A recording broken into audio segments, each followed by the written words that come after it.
Hello friends, नमस्ते। आप सभी कैसे हो? आशा करती हूँ आप सब अच्छे और स्वस्थ होंगे। फ्रेंड्स, आज मैं आई हूँ ये बहाई उपासना मंदिर में। जो मंदिर तो बेहद ही सुंदर है और इसके बारे में तो बच्चा बच्चा जानता है कि इसकी सुंदरता और इसके बारे में, रोचक तथ्यों के बारे में।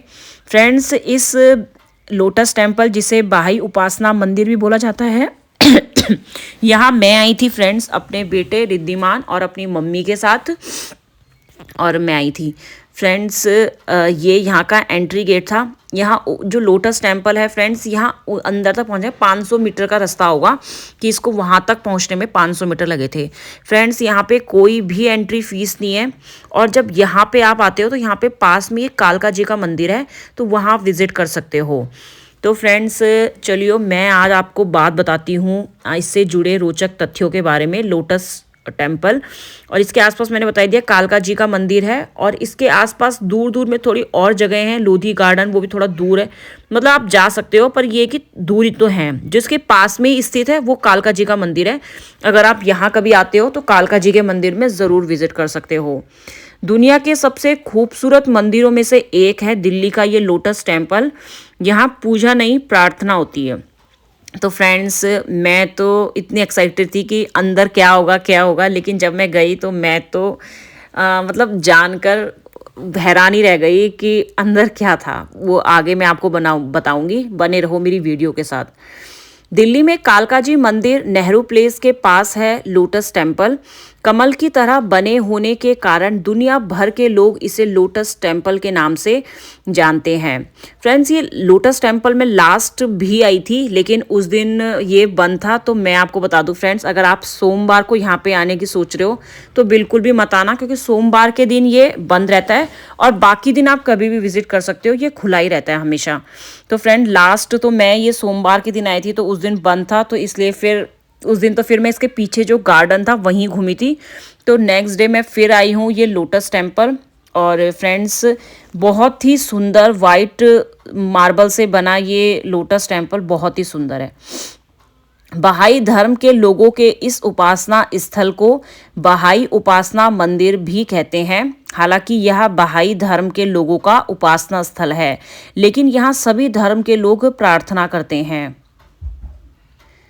यहाँ सभी धर्मों के पवित्र ग्रंथों के लेख का पाठ किया जाता है। इस मंदिर में कोई मूर्ति नहीं है और यहाँ कोई पूजा पाठ भी नहीं की जाती है। लोग यहाँ आकर शांति से ध्यान लगाकर प्रार्थना करते हैं। कमल की आकृति में बना यह मंदिर दुनिया के सबसे खूबसूरत और भव्य मंदिरों में से एक है। इस मंदिर का डिज़ाइन वास्तुकार फरीबर्ज साहबा ने तैयार किया था। और फ्रेंड, जैसे जैसे हम लोटस टेम्पल के नज़दीक आ रहे थे, वैसे वैसी जो हमारी उत्सुकता थी वो और अधिक बढ़ रही थी। इस मंदिर के बनाने में 9 अंक का बहुत अधिक महत्व दिया गया है। बहाई लोगों का मानना है चूंकि 9 सबसे बड़ा अंक है, इसलिए यह विस्तार, एकता और अखंडता का प्रतीक है। इस मंदिर में 9 द्वार, 9 कोने हैं। मंदिर चारों ओर से 9 बड़े तालाबों से घिरा हुआ है। कमल के फूल की 3 क्रम में 9-9 कर कुल 27 पंखुड़ियां हैं। इस मंदिर को बनाने के लिए 1956 में जमीन खरीदी गई थी और उसी समय नींव डाली गई थी। 1980 में मंदिर का निर्माण शुरू किया गया और 1986 तक इसका निर्माण कार्य चला। 26 एकड़ में बने इस मंदिर का उद्घाटन 24 दिसंबर 1986 को किया गया था। यहाँ जो प्रतिदिन हजारों लोग आते हैं, यहाँ आने वाले सभी पर्यटकों को बहाई धर्म के बारे में बताया जाता है और बहाई धार्मिक सामग्री दी जाती है। फ्रेंड्स, आप देख सकते हो ये पूरी लाइन लगी है यहाँ पे। वहाँ ऊपर तक जाने के लिए इतना दूर लोटस टेम्पल था। ये गेट से देखा जाए तो 500 मीटर था, और जिस दिन मैं तो छुट्टियों के टाइम पे यहाँ पे आई थी तो यहाँ पे बहुत ही ज़्यादा भीड़ थी। फिर जूते लगाने वालों की अलग लाइन थी।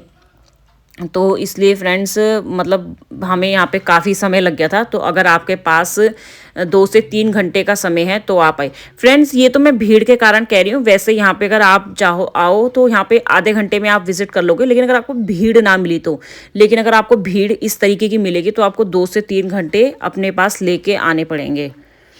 फ्रेंड्स, यहाँ हजारों लोग आते हैं और आने वाले सभी पर्यटकों को बहाई धर्म के बारे में बताया जाता है और बहाई धार्मिक सार्मिक सामग्री दी जाती है। बहाई धर्म के संस्थापक बहाउल्लाह हैं। उनका जन्म ईरान में सन 1817 में हुआ था।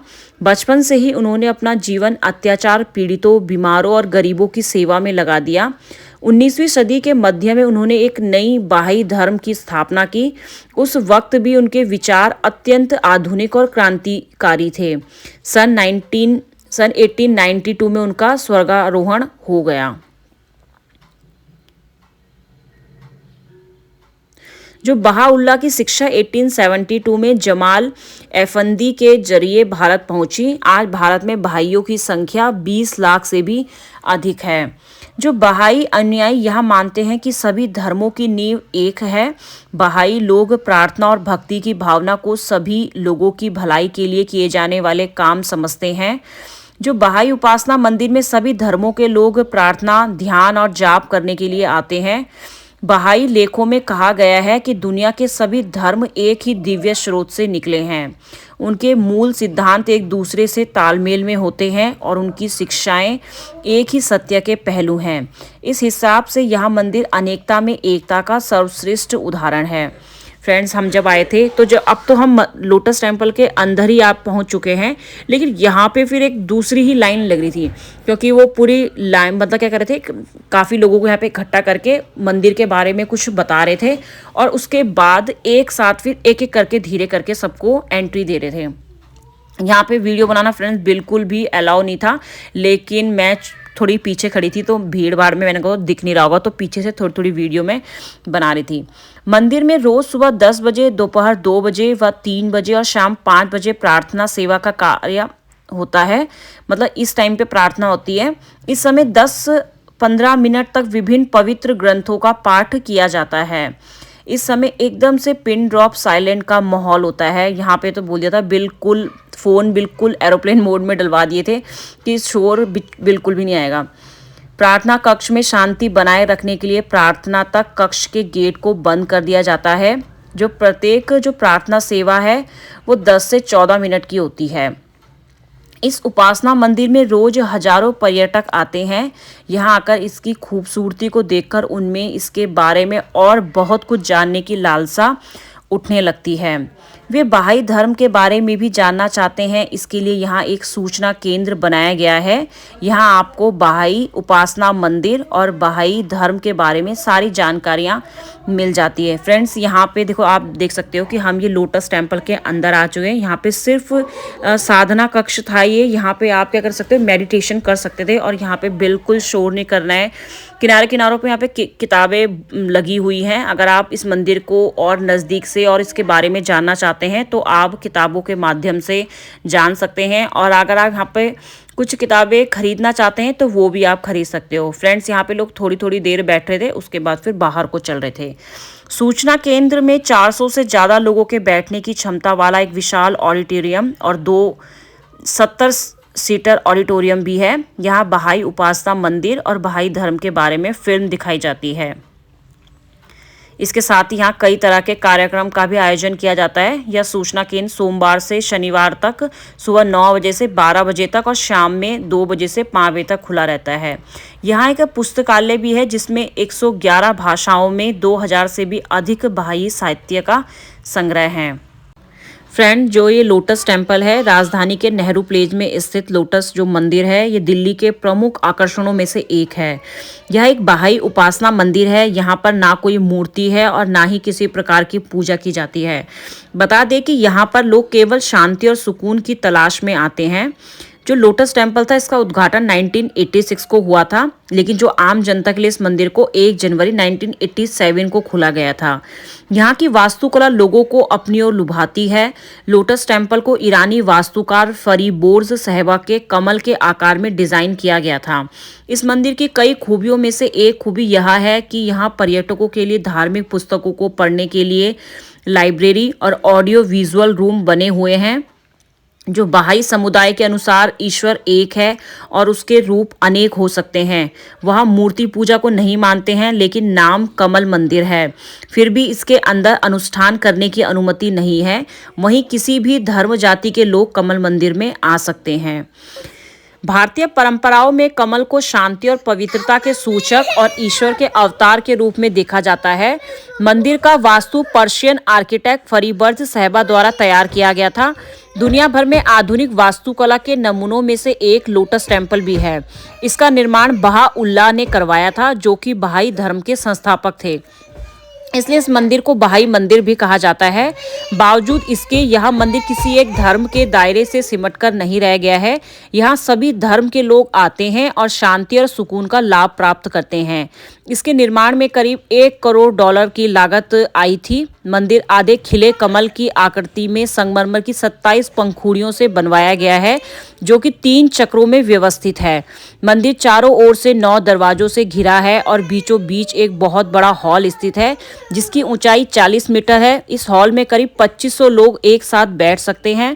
वर्ष 2001 की एक रिपोर्ट के मुताबिक इसे दुनिया के सबसे ज़्यादा देखी जाने वाली जगह बताया गया है। तो फ्रेंड्स, ये था लोटस टेम्पल। और फ्रेंड्स, मैं अगर आपको बता दूं, अगर आप लोटस टेम्पल आ रहे हैं तो आप किसी भी तरीके से आते हैं। फ्रेंड्स, मैं तो कैब से आई थी। मैंने तो दशरथपुरी से डायरेक्ट कैब करी थी यहाँ लोटस टेम्पल के लिए। तो मैं तो कैब के थ्रू आई थी। वो फैसिलिटी भी बहुत, मतलब वो तो सबसे अच्छी फैसिलिटी है। और मैं अपनी मम्मी और अपने बच्चे के साथ आई थी। अगर आप लोटस टेम्पल कालका जी नेहरू प्लेस के पास स्थित हैं, देश के किसी भी हिस्से से दिल्ली पहुंच आप यहां आसानी से आ सकते हैं। मेट्रो स्टेशन कालका जी मंदिर मेट्रो स्टेशन मंदिर का सबसे नज़दीकी मेट्रो स्टेशन है। यहां से आप पैदल मंदिर तक पहुंच सकते हैं। अगर आप बस से आना चाहते हो तो नेहरू प्लेस नज़दीकी बस अड्डा है। यहां से दिल्ली के किसी भी इलाके से आप जा सकते हैं। रेलवे स्टेशन से अगर आप आ रहे हो तो लोटस जो मंदिर है नई दिल्ली रेलवे स्टेशन से करीब 16 किलोमीटर की दूरी पे है। यहाँ से आप बस, मेट्रो, ऑटो या टैक्सी से आ सकते हैं। और अगर आप एयरपोर्ट से आ रहे हो तो बहाई उपासना मंदिर इंदिरा गांधी अंतर्राष्ट्रीय हवाई अड्डा से करीब 17 किलोमीटर दूर है। यहाँ से भी आप बस, मेट्रो, ऑटो या टैक्सी से पहुँच सकते हैं। लोटस टेम्पल दिल्ली में है और यहाँ गर्मी के साथ सर्दी भी ज़बरदस्त पड़ती है, इसलिए यहाँ फरवरी से मार्च और सितंबर से नवंबर के बीच आना घूमने के लिए सबसे अच्छा रहता है। इस समय आप ज़्यादा एंजॉय कर सकते हैं। लोटस टेम्पल के पास ही कालका जी का मंदिर है। यहाँ दर्शन के साथ ही आप प्राचीन भैरव मंदिर और कैलाश शिव मंदिर भी जा सकते हैं। इसके साथ ही पास में ही इस्कॉन मंदिर है, यहाँ भी आप दर्शन कर सकते हैं। इस्कॉन टेम्पल तो फ्रेंड्स मैं लास्ट गई थी, तो इसलिए इस बार नहीं गई। इस बार सिर्फ मैं एक कालका जी के मंदिर में गई। तो फ्रेंड्स, आज की मेरी इस वीडियो में इतना ही है। कैसी लगी आपको मेरी ये वीडियो मुझे अपने कमेंट के थ्रू ज़रूर बताएं। और फ्रेंड्स, ये पूरा विज़िट करने के बाद हम बढ़े अपने घर की ओर। तो फ्रेंड, उम्मीद करती हूँ आपको मेरी ये वीडियो ज़रूर ही पसंद आएगी। आपका दिन शुभ हो। धन्यवाद।